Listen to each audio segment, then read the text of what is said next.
আসসালামু আলাইকুম everyone, welcome to Mampi's kitchen. মাত্র 1 কাপ ময়দা দিয়েই বানিয়ে ফেলব ইনস্ট্যান্ট পাঁপড় রেসিপি।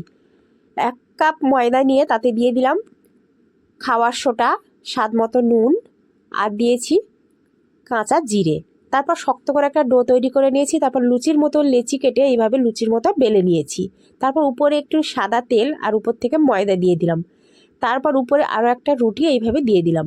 একে একে আমি এখানে 6টা লুচি দিয়েছি।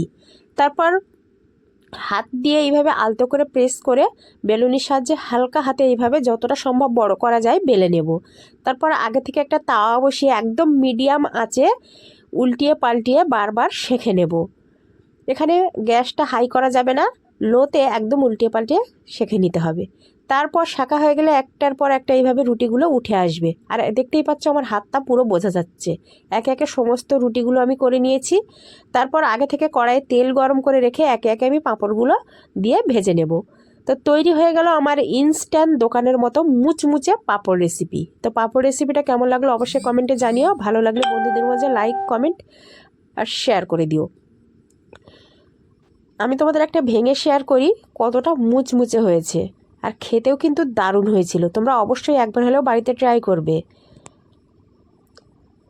তো আজকের এই পর্যন্ত, দেখা হবে আবারও হয়তো অন্য কোনো রান্নার ভিডিওতে। ততক্ষণ সুস্থ থেকো, ভালো থেকো।